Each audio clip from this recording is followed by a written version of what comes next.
Hello guys, welcome to our Hosadari Kannada YouTube channel. ಇವತ್ತು ತರಕಾರಿ gravy ಮಾಡೋದು ಹೇಗೆ ಅಂತ ನೋಡೋಣ ಬನ್ನಿ. ಚಪಾತಿ, ದೋಸೆ ಮತ್ತು ಅಕ್ಕಿ ರೊಟ್ಟಿಗೆ ತುಂಬ ಚೆನ್ನಾಗಿರುತ್ತೆ. ಮೊದಲು ಕ್ಯಾರೆಟ್, ಬೀನ್ಸ್, ನವಿಲುಕೋಸು, ಆಲೂಗಡ್ಡೆ ಬೇಕು ಅಂತಂದರೆ ನೀವು ಗುಂಡು ಬದನೆಕಾಯಿ ಬರುತ್ತಲ್ಲ ಅದನ್ನು ತೊಗೋಬೋದು. ಎಲ್ಲದನ್ನ ಸಣ್ಣಗೆ ಹೆಚ್ಚಿಟ್ಕೊಂಡು ನಂತರ ಕಾಯಿನ 2 ಟೇಬಲ್ ಸ್ಪೂನ್ ತುರಿದಿಟ್ಕೋಬೇಕು. ನಂತರ ಬಟಾಣಿ, ಒಂದು ಮೀಡಿಯಮ್ ಸೈಜ್ ಈರುಳ್ಳಿ, ಟೊಮ್ಯಾಟೊ, ಹಸಿಮೆಣಸಿನ್ಕಾಯಿ, ಕೊತ್ತಂಬರಿ ಸೊಪ್ಪು, ಕರ್ಬೇವಿನ ಸೊಪ್ಪು, ಶುಂಠಿ ಬೆಳ್ಳುಳ್ಳಿ ಪೇಸ್ಟು. ಇದು ಆಪ್ಷನಲ್, ಬೇಕು ಅಂದರೆ ಬೇಡ ಅಂದರೆ ಶುಂಠಿ ಬೆಳ್ಳುಳ್ಳಿ ಪೇಸ್ಟ್ ಸ್ಕಿಪ್ ಮಾಡಿ.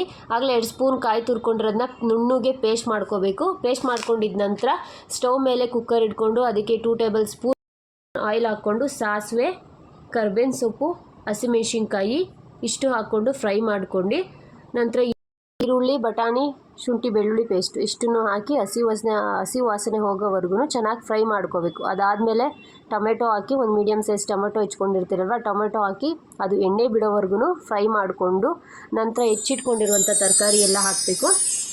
ಚೆನ್ನಾಗಿ ಫ್ರೈ ಮಾಡಿಕೊಂಡು ಅದಕ್ಕೆ ರುಚಿಗೆ ತಕ್ಕಷ್ಟು ಉಪ್ಪು, ಖಾರದ ಪುಡಿ, ಧನಿಯಾ ಪುಡಿ, ಗರಂ ಮಸಾಲ ಇಷ್ಟನ್ನು ಚೆನ್ನಾಗಿ ಹಾಕಿ ಅದು ಎಣ್ಣೆ ಬಿಡೋವರೆಗೂ ಫ್ರೈ ಮಾಡಿ ನಂತರ ನೀವು ಎತ್ತಿಟ್ಕೊಂಡಿರ್ತೀರಲ್ಲ ಚೆನ್ನಾಗಿ ರುಬ್ಬಿರುವಂಥ ಆ ಕಾಯಿ ಹಾಲನ್ನ ಅದಕ್ಕೆ ಹಾಕಬೇಕು. ಅದು ಹಾಕಾದ್ಮೇಲೆ ಚೆನ್ನಾಗಿ ಫ್ರೈ ಮಾಡಿ ಸ್ವಲ್ಪನೇ ನೀರು ಹಾಕಿ ಲಾಸ್ಟಲ್ಲಿ ಕೊತ್ತಂಬರಿ ಸೊಪ್ಪು ಹಾಕ್ಬಿಟ್ಟು 2 ವಿಷಲ್ ಬಿಡಿ. 2 ವಿಷಲ್ ಆದಮೇಲೆ ತೆಗೆದು ನೋಡಿ. ಈ ಥರ ಇರುತ್ತೆ. ದೋಸೆ, ರೊಟ್ಟಿ, ಚಪಾತಿಗೆ ಚೆನ್ನಾಗಿರುತ್ತೆ. Thank you. Keep watching.